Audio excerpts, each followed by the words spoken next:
Hi there, I'm Icehair. I'm an Elder Scrolls addict, and Bethesda finally revealed on E3 this June that they've started some pre-production on the Elder Scrolls 6 and released a teaser trailer. Now, the information we have right now is pretty much as misty as the fog drifting over the start of that trailer. Elder Scrolls 6 is still just in the concept phase. What they're planning isn't even possible on the current generation of consoles, so the game definitely won't be out for years yet. But Todd Howard, the boss of Bethesda, did say that the trailer contains clues, so of course all fans of the series have been meticulously dissecting and speculating about all kinds of things. So if you please allow me to get on that bandwagon myself for a bit, if for no other reason at least, so that people following this channel won't think that I've gone and died or something. So first off, I have to agree with those who say that the trailer gives off a bit of a high rock kind of vibe. The mountains, the sea, the plain architecture of what looks like a ruined fort. The mist, which to me feels more like cool morning fog rather than just sea mist. Sure, it all sends me thinking of Glenumbra or Rivenspire in the Elder Scrolls Online. I don't think the big crater to the left looks like anything I've seen in those areas in Elder Scrolls Online though. But given how most of Winterhold in Skyrim had sunk into the sea between the Oblivion era maps and the actual in-game town in Skyrim, topographical features are obviously even more malleable in magical Tamriel than in the real world, and therein lies the rub, of course, because the game really could be set just about anywhere.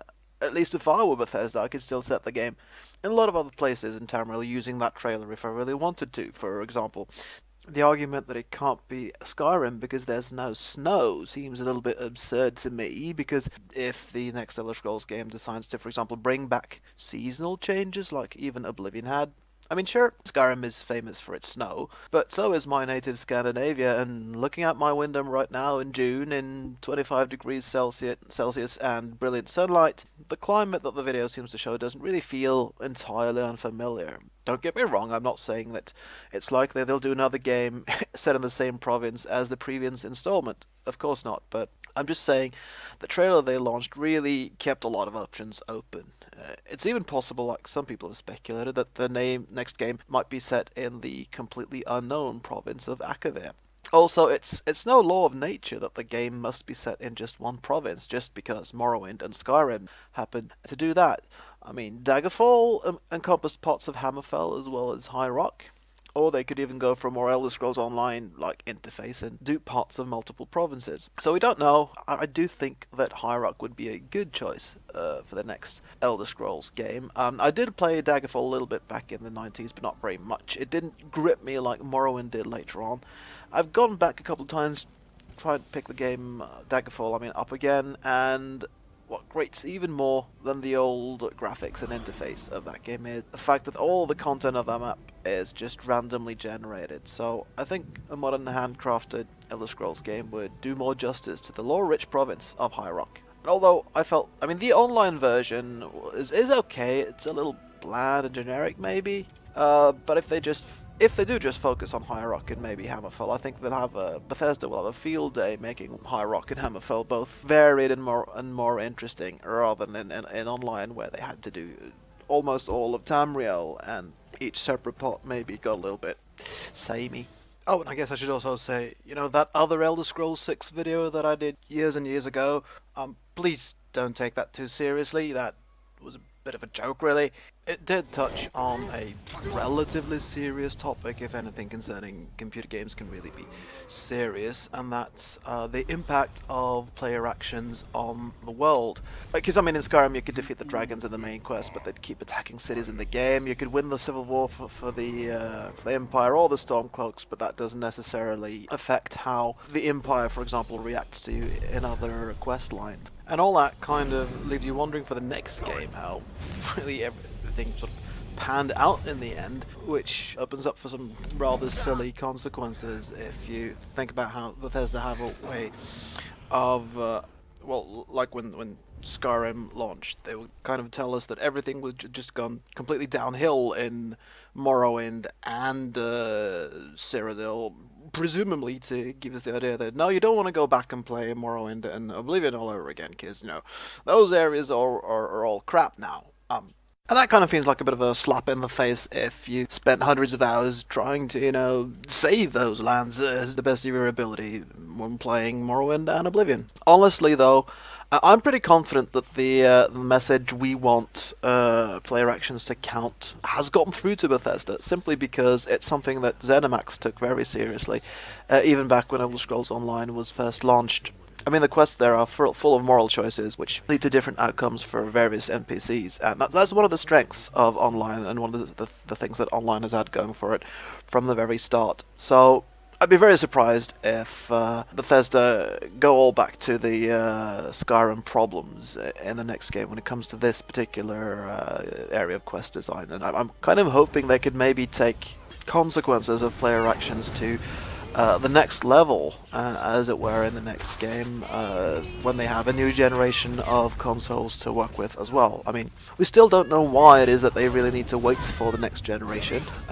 Maybe they just need graphics and world simulation to be even better in order to meet their immersion standards. Maybe they have something else completely groundbreaking in mind that just isn't possible on today's equipment. Who knows? I have to say, I really hope there's more to it than just better graphics, though. I mean, imagine if that big crater in the video was the result of some powerful quest object or spell gone badly wrong on the player's part, for example. I mean, maybe wiping an entire area off the map is overdoing it a bit, but I'm still optimistic in the impact of player actions department. There's another thing that I've been hoping for even more than that, though, and in this case I have a suspicion that I'm not going to get what I want here, and that is a co-op mode.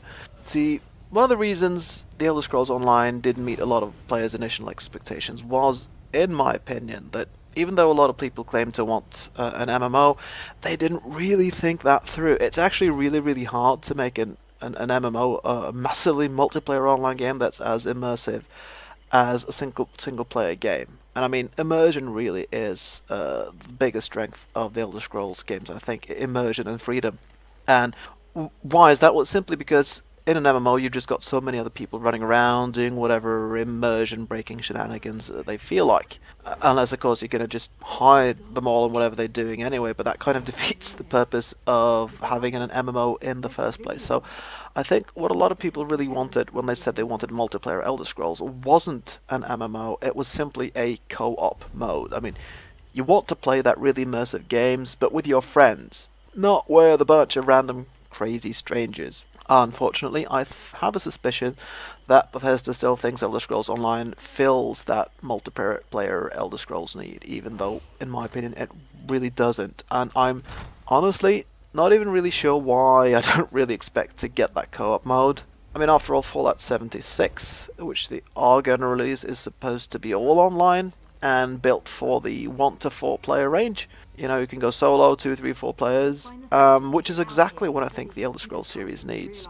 But Fallout 76 supposedly won't even have any friendly NPCs at all, just monsters and other players. And personally, why they want to make a game like that honestly just beats me. But then I've never been into survival games much anyway, so well, either way, that's not going to fly in a full-blown Elder Scrolls 6. We're going to expect lots and lots of NPCs.